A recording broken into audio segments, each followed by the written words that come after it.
현실 정치에 복귀했습니다. 홍준표 전 대표. 그리고 보수를 광복하겠다. 전원책 변호사. 두 사람의 명분은 무엇인지. 과연 무엇인지 살펴주시기 바랍니다. 상황이 이렇습니다. 아이고 답답하니까 좀 복귀하시죠. 근데 지켜보기는 안타깝네요. 이런 생각이 아닐까 이제 짐작을 해보는 거고요. 홍 전 대표는 나왔어요. 나라가 통째로 넘어간다. 좌파 광풍 시대를 끝낼 것이다. 그러면서 현실 정치 복귀를 밝히고 나섰고 전 변호사는 보수를 광복해야 합니다. 혁신과 대안 포럼을 만들어서 한국당 지리멸렬하면 보수 중심으로 다시 뭉쳐야. 그래서 신당 창당 가능성도 열어놓은 지금 그런 상황이고요. 홍문표 의원 전 사무총장이죠. 가깝죠, 뭐 홍 전 대표하고. 그러니까 홍준표 복귀 비난하는 다른 당 겁먹었어요. 겁먹은 거예요. 근데 또 친박 중진이죠. 지금 정우택 의원은 보수 수렁에 빠뜨려 놓고 미국서 회개도 안 하고 온 것 같아요. 그리고 전 변호사는 무슨 보수 분열을 하겠다는 건 아니에요. 양쪽을 다 공격하고 있습니다. 그러자 박지원 의원이 빠질 수가 없죠. 훈수를 또 두셨어요. 전원책 김병준 리더십 무너뜨린 공로를 인정합니다. 들어보시죠. 과 힐링의 시간을 가졌습니다. 국내 뉴스는 거의 보고 듣지도 않았습니다. 다시 와서 전부 정리가 되면 말할 기회가 있을 것이고, 지금 내가 할 일은 대한민국을 위해서 하는 일이지 당권 잡으려고 새롭게 정치하는 것은 아니라고 생각합니다. 좀 지켜보기는 좀 안타까워요. 어쨌든 그분도 답답하니까 다시 현실 정치에 돌아오겠다 이렇게 말씀하시는 거고, 예. 또 이런 답답한 그 현상이 연출되도록 한 데에 대해서 저도 약간 책임이 있으니까 예. 내가 그분이 뭐 나와야 된다 나오지 말아야 된다 이런 말씀을 못 드리겠네요. 예. 보수 빅텐트, 뭐 신당 창당 이런 것까지 얘기됐는데 그건 아닌가요? 그 말이 그렇게 흘러나가는데 예. 만약 한국당이 지리멸렬을 하거나 정말 아주 엉뚱한 방향으로 간다면 뭐 여기 계시는 분들이 또 하나 중심 세력을 이루려고 하시기는 할 수 있겠죠. 저는 보수를 광복해야 된다. 이런 얘기를 요새 자주 합니다. 보수 예. 광복하자. 보수를 알겠습니다. 다시 찾자는 겁니다. 이거 명분에 대해서 김 의원님부터 말씀 주시겠어요? 저는 핵심적인 것은 당내 살펴보니까 예. 주도 세력이 없다. 이런 부분을 핵심적으로. 그런 것 그리고 같아요. 저도 숟가락 올리면 해볼만 하다라고 하는 부분들이 실제적으로 홍준표 대표가 그동안에 떨어 있으려고 했더니 더 엉망이 되었더라. 이런 명분이 하나 있는 거고요.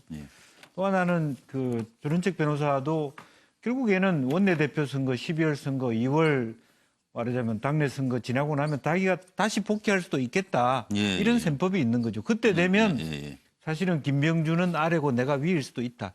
이런 판단을 가질 수도 있는 것이죠. 어차피 스테이크홀더로서의 나에게도 지분이 있다라는 말씀을 계속 갖고 싶은 것이다. 그렇게 알겠습니다. 차명진 의원은 말씀 안 하시는 게? 아니요. 하시는 게 나아요? 네, 전원책 변호사는 제가 볼 때 한 일주일 되면은 언론에서 사라질 거다.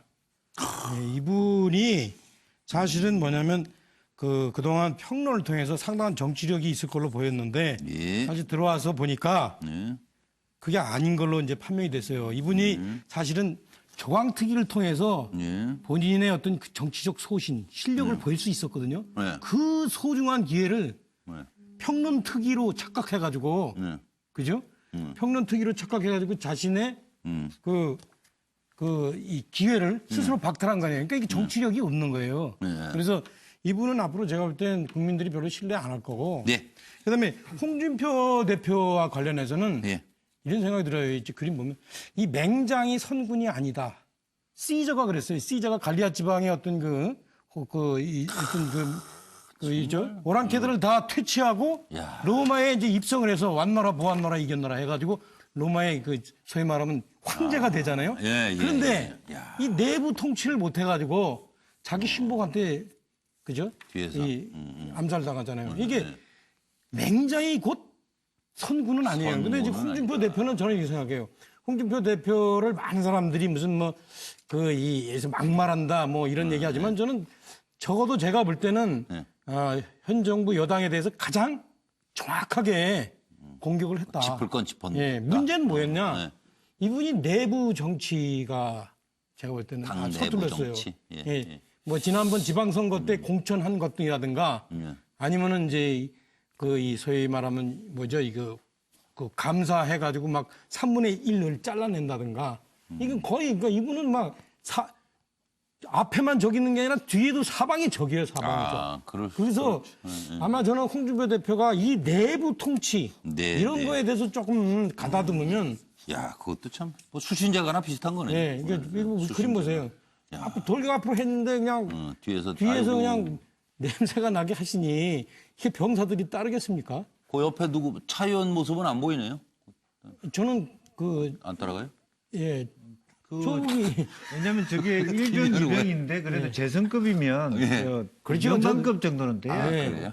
소장이나. 예, 네. 그럼 그렇죠. 넘어가겠습니다. 예비역 별 2개. 예. 그렇죠. 예. 얼굴을 좋게 그려주셨네요, 그래도. 그 얘기 안 그래도 노영희 변호사한테 비교해서 말씀해달라고 그러는데 홍 전 대표는 얼굴 괜찮죠? 네, 잘 그렸네요. 그러니까요. 이게 사심이 가득한 그림이다 생각을 했는데.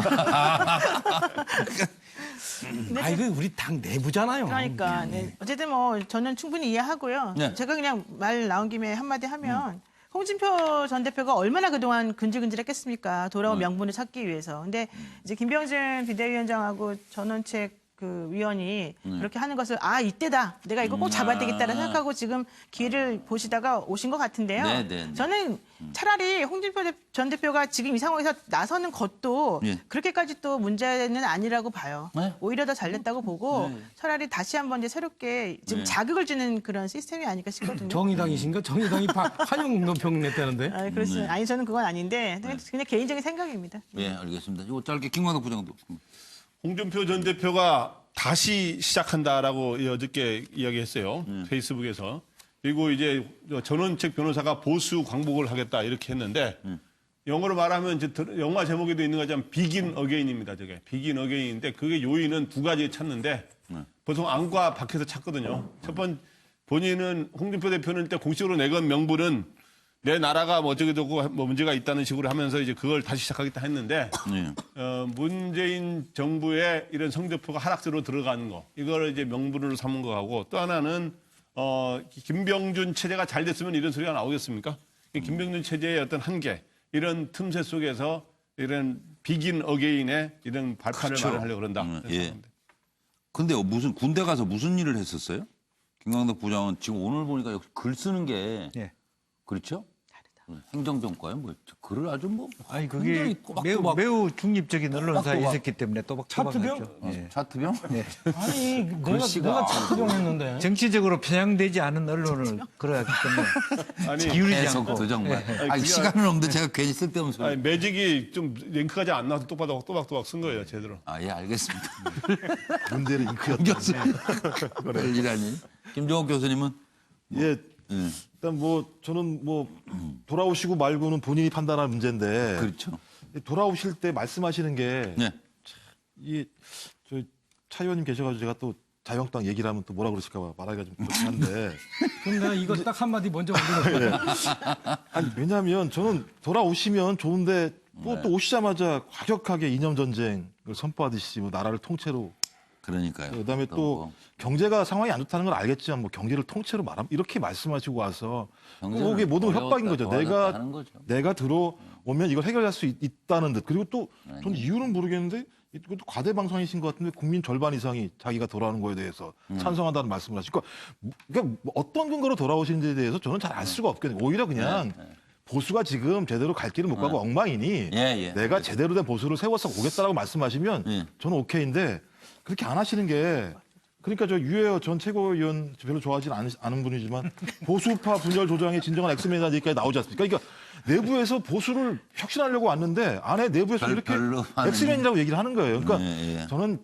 너무 빨리 오셨다. 5개월밖에 못 기다리실 참여라면 예. 저는 이건 복귀가 아니라 그냥 잠깐 나갔다가 돌아오신 출장이다. 네. 이런 생각이 듭니다. 그분 성격상 엄청 오래 기다리신 아, 거예요. 그렇습니까? 제가 5개월이요? 판단하건데 아이고 엄청나게 나의 참으신 5개월은 뭐 거예요. 보통 사람이 5년이다. 뭐 그럼요. 그런 뭐 네. 그런 심정일 거예요. 그리고 근데 원래- 그나저나 한국당 내부에서 왜 상반된 반응이 나오는 건지만 짧게 짚어주실래요? 글쎄 제가 볼 때는 한국당 내부에서 네. 아까도 말씀드렸듯이 그 누구도 그렇게 흔쾌하지는 않을걸요. 일단은 뭐 제가 볼 때는 전원책 변호사보다 좀 예측이 내부에서 좀 어렵잖아요. 그렇죠? 어떨 때는 친박 공격했다가 아, 어떨 때는 방향성에 뭐 대해서. 비박 공격했다가 네, 예, 예. 어떨 때는 차명진도 음. 잘 부탁합니다. 네, 감사합니다. 넘어가도 되죠? 네. 아, 뭐 제가 한 말씀 드리면 그야말로 현재 자유한국당 내부가 네. 자연현상으로 보면 복잡계에 들어가 있는 거 아닌가. 예. 자기 스스로도 어느 줄을 잡아야 된다는 것을 알 수가 없다. 예, 예, 뭐 그렇네요. 복불복 정신으로 다 정치를 하고 있잖아요. 그리고 한국당은 그러잖아요. 횃불당이잖아요. 그래서 용광로처럼 모든 요인을 다 끌어안고 부글부글 끌려서 멋있는 음식을 그래가지고 아, 한국당이 알겠습니다. 잘못됐다고 그렇게 진단하신 분이 쫓겨났잖아요. 그래서. 뭐, 정 변호사님? 뭐 다 말씀하셨는데 제가 봤을 때는 홍 대표님 돌아오실 줄을 사실 저는 알았고요. 예. 왜냐하면 이제 정치인이니까. 그 다음에 사실은 그 비대위 보면서 다 아는 걸 저렇게 본인만 하는 듯이 말하는 것도 참 재주예요. 아이고, 구관이 죄송합니다. 명관이다라는 네. 생각도 사실은 했는데 네. 근데 솔직히 한 말씀만 드리면은 근데 돌아오는 그 명분이 홍준표가 옳았다가 맞느냐? 아, 그렇죠. 그 그거는 명분이 그건 저는 좀 아닌 것 같다. 그 생각. 그렇죠. 그리고 지금 일본 정부는요, 왜 톡하면 우리 대사를 자꾸 불러대는 겁니까? 네? 화해치유재단 해산 결정에 일본이 또 발끈하고 나섰습니다.